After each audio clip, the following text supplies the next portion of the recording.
Coming face to face with our inner selves at moments of crisis is a recurrent theme of the short story. In fact, questioning our motives and actions is an American tradition. Perhaps by pondering the rightness or wrongness of our culture's choices, we hope to justify, legitimize the good fortune, abundance, and relative freedom that our country has enjoyed. Henry James, who was born in the United States but lived most of his life in Europe, often explored the American psyche and its self-consciousness through the experiences of an expatriate, someone uprooted from his native soil and transplanted among strangers. In his story, The Jolly Corner, written in 1906, James' hero is an American recently returned from many years abroad. He's struck by the immense changes that have occurred during his absence. He remarks on the newness, the queerness, above all, the bigness, for the better or the worse, that assaults his vision. And he begins to wonder what would have happened had he remained. What kind of a person would he have become? The question grows into a kind of obsession, and he's compelled to search out and confront the man he might have been. There's usually a threatening presence lurking within the tangled formalities of James' drawing room world. In The Jolly Corner, the presence erupts into life.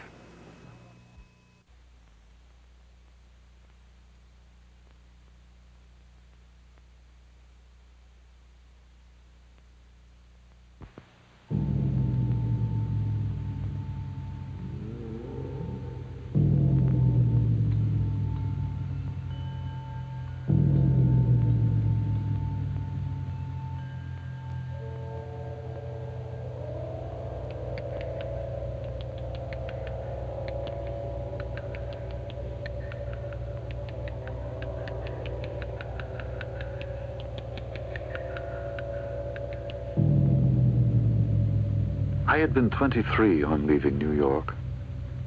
I was 50 now, and wondering, almost obsessively, what I would have been like had I stayed. I had returned, at long last, to see about my property, the house on the corner, just off the avenue, which, owing to its felicitous nature, I had always called the Jolly Corner, and which had passed to me after the successive deaths of my older brothers.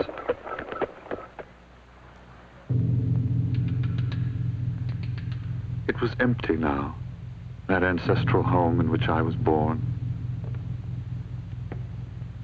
And I felt drawn to it, as though compelled by some ineffable presence there.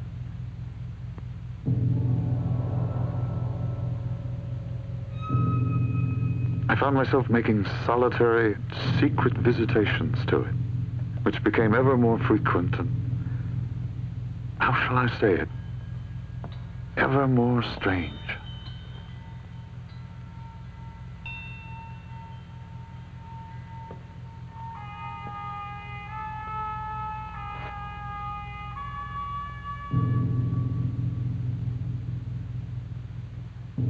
I had also returned, I suppose I must admit, to see Alice Staverton again. She'd been a girl when I had so shamefully fled to Europe. Now, in the afternoon of her life, she still possessed that same mystifying grace of appearance.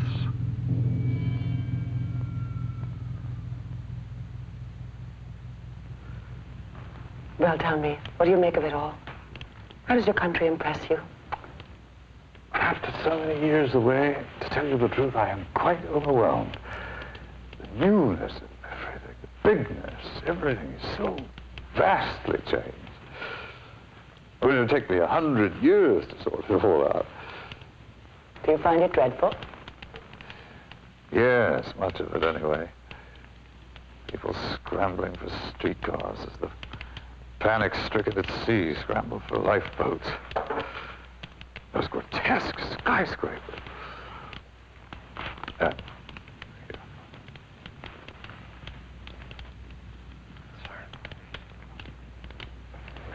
Ah, thank you. By the way, my room has not been rearranged yet to my satisfaction. Will you remind Mr. Swan at the desk about that? Of course, sir. Please, I'll not feel altogether settled in until that's done. I'll attend to it immediately, sir. Thank you.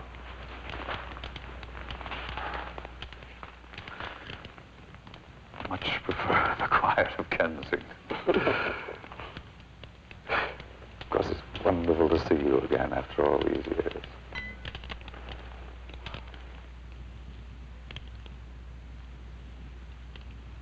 You haven't changed, Alice. You flatter me. No, you're quite unchanged. You are incorruptible. My dear Spencer, what a strange word to choose. Yes, you're quite incorruptible. Like some pale, pressed flower. No, you do not flatter me. My dear Spencer, I bear you no grudge. One lives as best one can. What would have happened had I not fled, I wonder? What would I have been? Perhaps the house knows. I liked best to come at dusk. Then it seemed to me I could most intimately wander and wait, linger and listen, feel that other presence.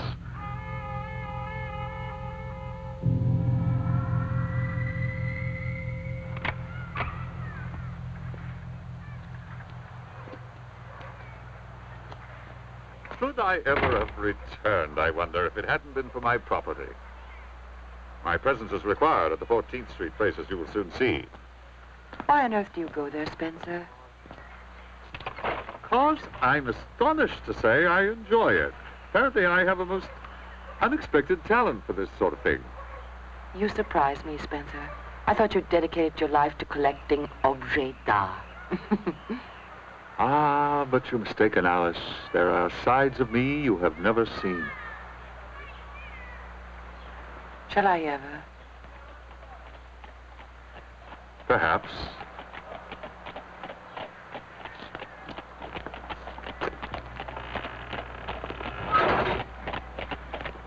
And the Jolly Corner. Ah, yes. Will you live there again? Perhaps. Of course, much too large for a bachelor, even filled as it is with memories of the past. Ah. Much prefer the quiet of my club. Besides, could I ever live in this mad city again? They're after me to sell the Jolly Corner, by the way. Oh? Yes, a certain Mr. Wilkes. Ah. Mr. Bryden, sir. Ma'am. What are they doing, actually? Raising the Tower of Babel, obviously. Actually, we're converting the building into flats. 14 families. At an enormous profit, I may say. Well, shall we go? Oh, perhaps I'd better lead the way. Along this way, thank you. Yeah. With all due respect, you're not experienced in these matters, Mr. Bryden. You're quite right. That's why I'm so meticulous. I've checked and double-checked. You're using too much copper. Oh, impossible. If you're right, you could save us a tidy sum of money here. Show us. Gladly. Made my calculations on your plans. You run your pipes here and here. Were you to curve slightly throughout, however. But that's impossible. Quiet, listen to the man. Bending here, turning there, and so forth. I estimate you can save 1/8 of a foot of copper at each joint. Well, it sounds logical enough. I'll go over today with my plumber. I will not tolerate carelessness. Yes, sir. Thank you. I've seen men to go. Oh, copper or no copper, Mr. Bryden. I'm going to make us a lot of money here.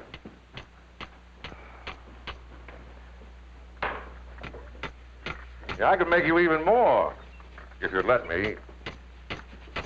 Show me that other house of yours on the square. It's only corner? Never. Why not? What's wrong with money? Nothing. In its place.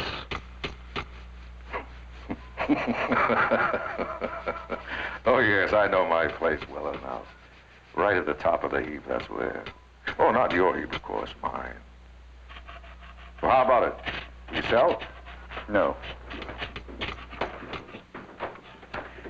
Ah, that's a real pity. You could have done something very smart there. Very smart indeed. And what exactly do you mean by smart, Mr. Wilkes? A handsome triplex with an imposing lobby, doorman in uniform. Something you'd be proud of. I've said no. Maybe you could talk some sense into him, miss. Come along, Alice. Let's go. Very well, Spencer.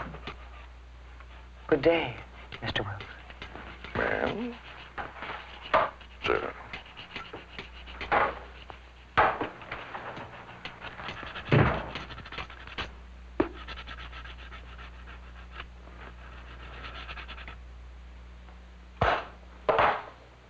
How dare he speak to you in that tone?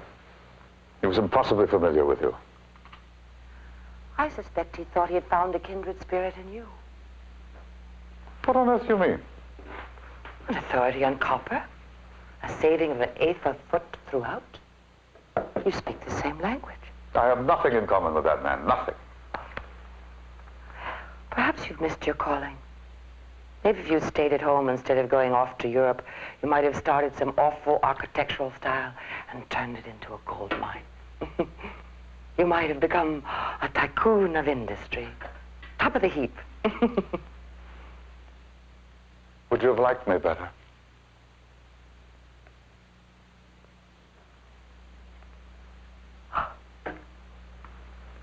My dear Spencer.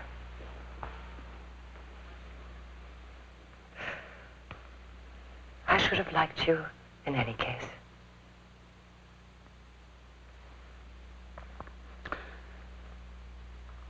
But he'll never have the jolly corner. That much is certain. I suppose you can afford to be sentimental, Spencer, living in luxury on the gains from your other building.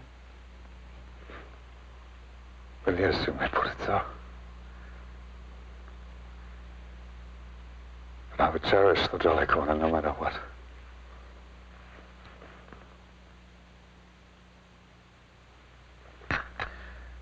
Finish your tea, Alice. We're going there.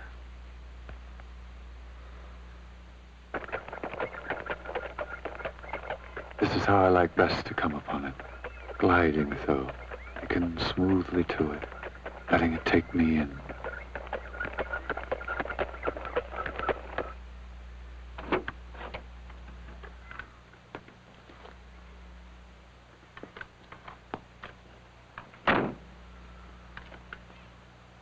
It's still very pleasant. Yes. Monument to a better time than this. Our time.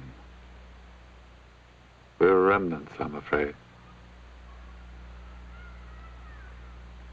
Look, I was born just there in that room.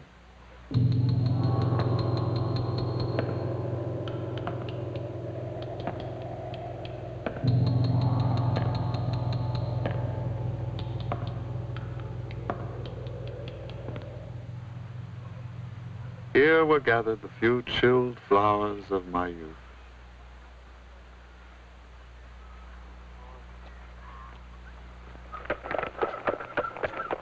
I remember how busy it was. Now it is. Waiting? I should have said empty. Ah, not empty for me. Furnished and lived in. Shall we?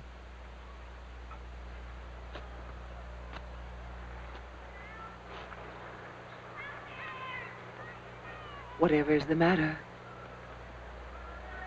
just had the strangest thought. Yes? For an instant, this knob felt to me like the palm of someone I was greeting, or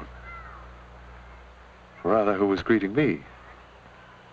It's not an unpleasant sensation. I do hope it was someone friendly, Spencer. Perhaps. I don't really know.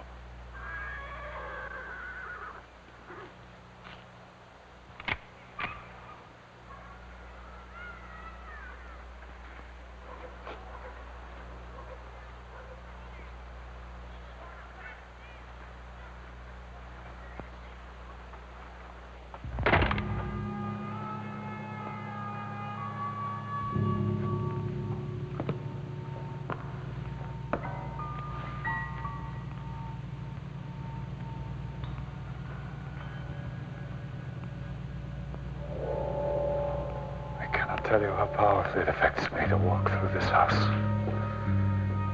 The mere sight of these walls, the shape of the rooms, the sound of the floors.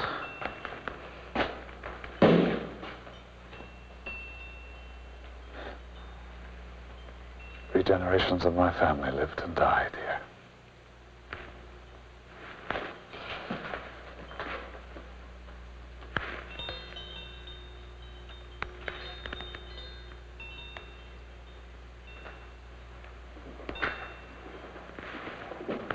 Perhaps, after all, you may decide to live here.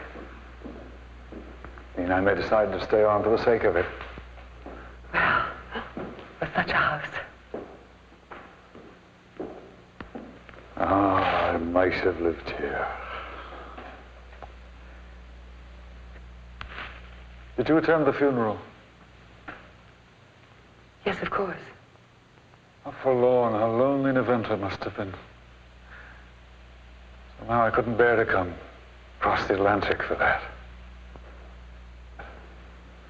Yes, of course.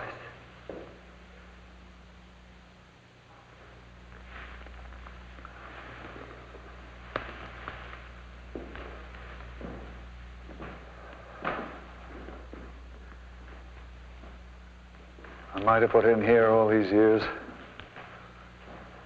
and everything would have been different enough.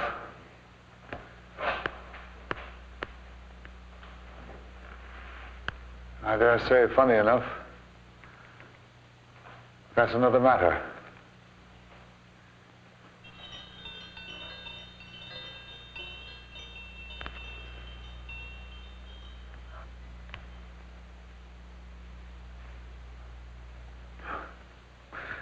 This is my father's room.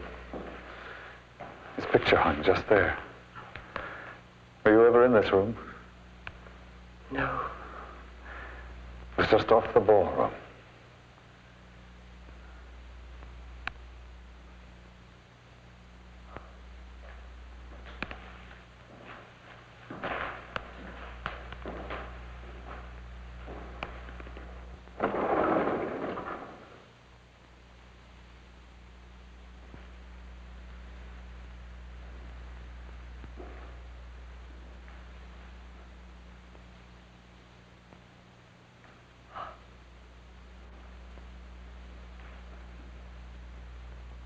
Do you remember? Yes.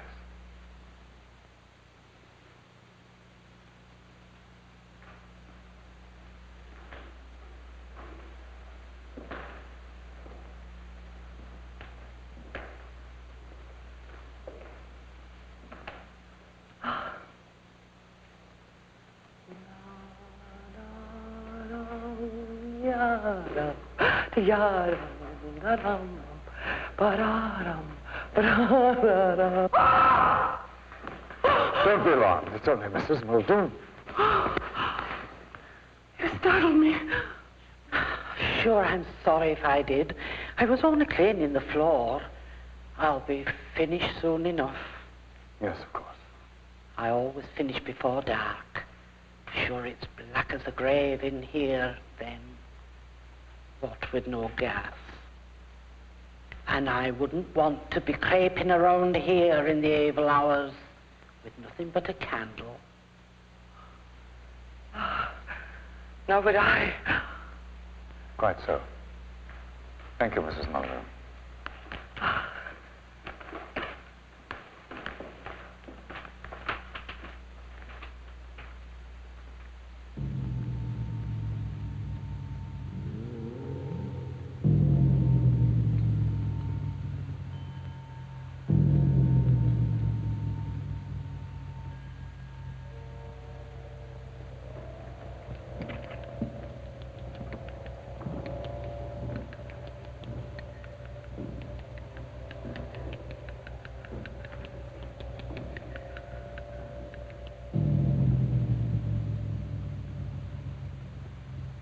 Well, if you're not going to live here, why not rent?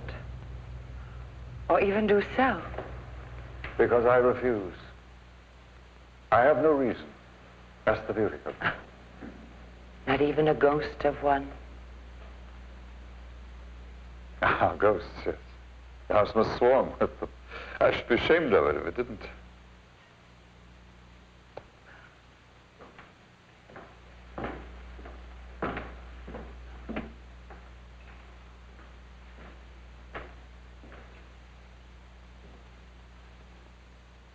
We are interested in the whole deep mystery of man's soul and conscience. There exists a huge psychic organism as yet imperfectly expressed. In terms of action or thought. One reason for much of our malaise as human beings is the fact that we are cut off from our past. This perfect part of ourselves. And yet, if we commune, if we make the leap, if we yield, why then we can readily commune with this inner world. I am now ready to begin.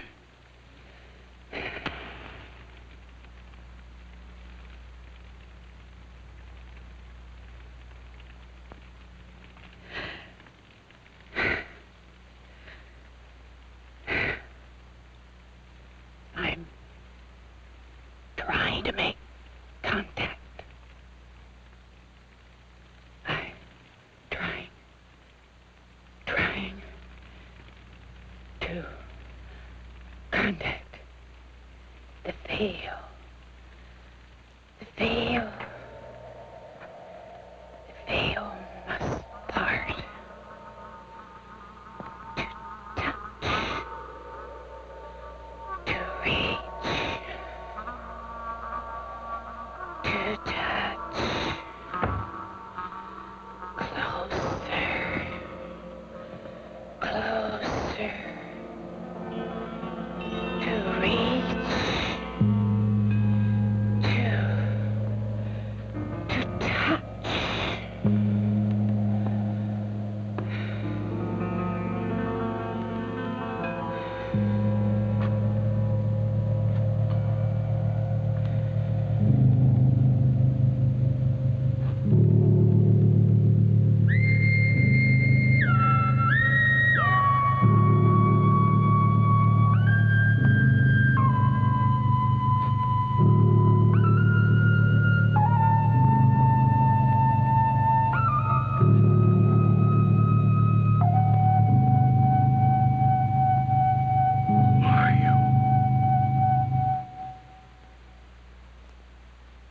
You're quite right, Alan. It has become an obsession with me. I am consumed with the mystery of what I would have been had I stayed here instead of going abroad. What would it have made of me? I keep forever wondering. All idiotically, as if I could possibly know. And why should you care to know? But I do. Desperate. And it positively aches within me to the point of exasperation. Perhaps I should have stuck here instead of going abroad. But at 23, how was one to know? If I had stayed, I might have become something nearer to one of those American men who have been hammered so hard and made so keen by their conditions. And do you admire them so? Question of any charm in them has nothing to do with the matter. It's only a question of what fantastic, yet perfectly possible development of my own nature I may have missed. It comes over me that I had then a strange alter ego deep within me as the full-blown flower is. Small, tight bud that I just transferred into the climate that blighted him forever. And you wonder about the flower? I do too, and have been these past weeks. I believe in the flower. I feel it would have been quite splendid, quite huge and monstrous. Yes, monstrous above all. I imagine quite hideous and offensive. You don't believe that. If you did, you wouldn't wonder. You'd know, and that would be enough. You feel, and what I feel for you, is that you'd have had power. You'd have liked me that way. Oh, how should I not have liked you?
I roamed slowly here.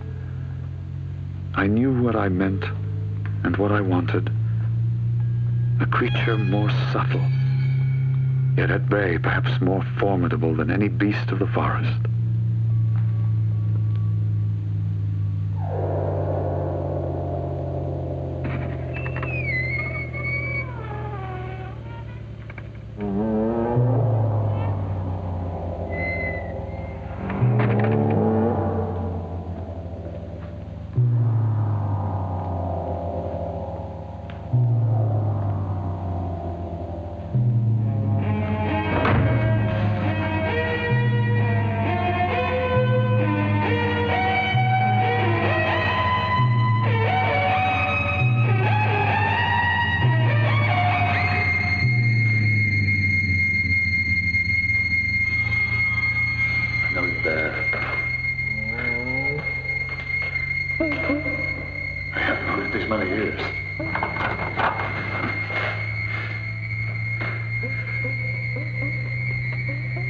I have pursued you, but now I must spare you, and I couldn't. No! No! I run out! No, my powers to try again. So rest.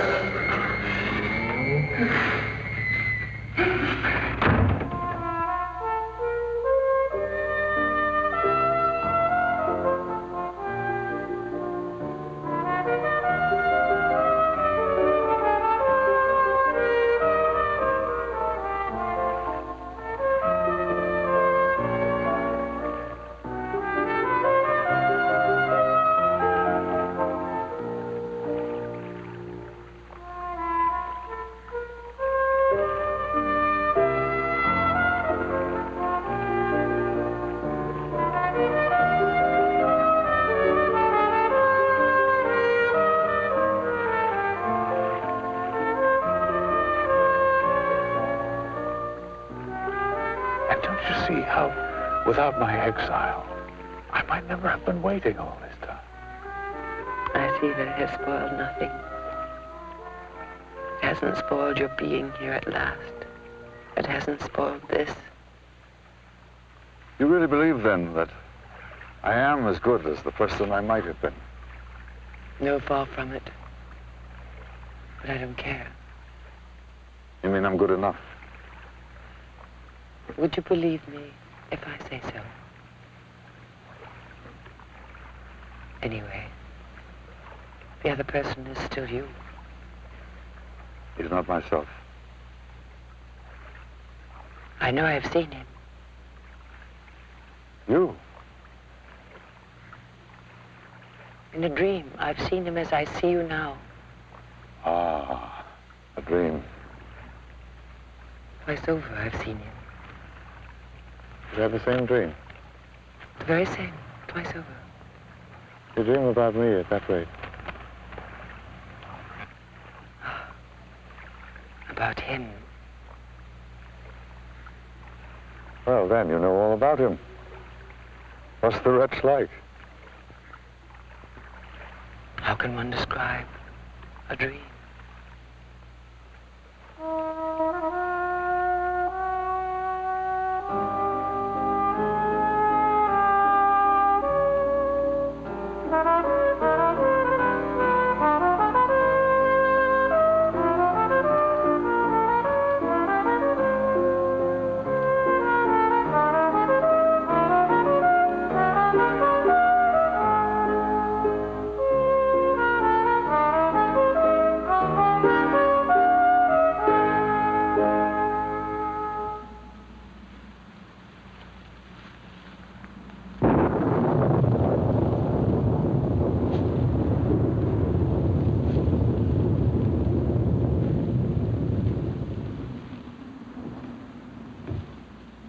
What an angry sound.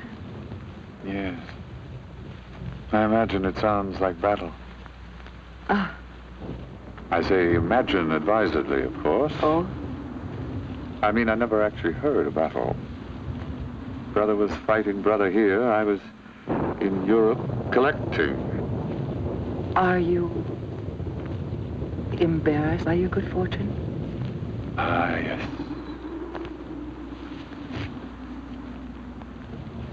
Let's sit for a moment. Yes?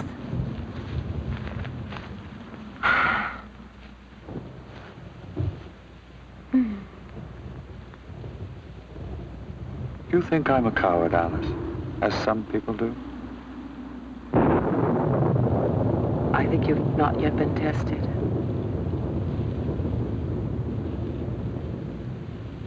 Perhaps we should go. Yes. I've been away too long. Away from what?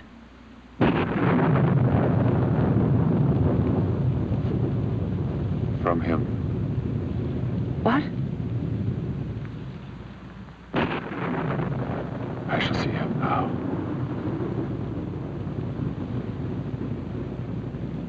Huh?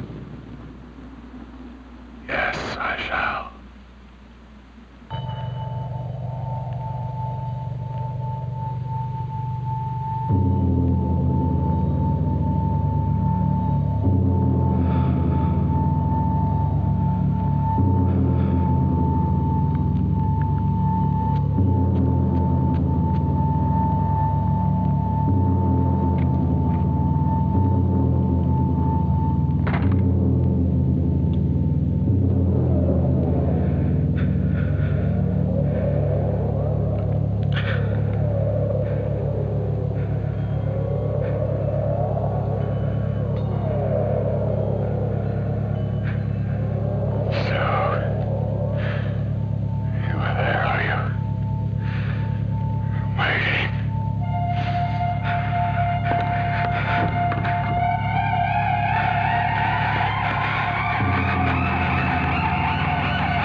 So,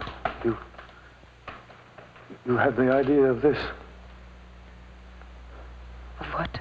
Well, of what has happened?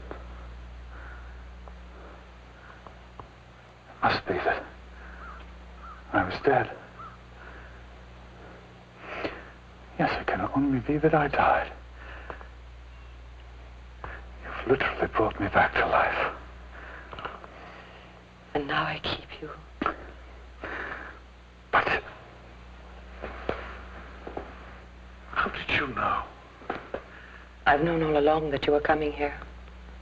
You've known it? I believed you would. I said nothing to you, but I believed it. I felt certain. That I'd persist to me. That you'd see him. Oh, but I didn't. There was someone, some creature that I brought. Too horrible to pay, but it isn't me. No, it isn't. Thank heavens it isn't you. But then it wasn't meant to have been.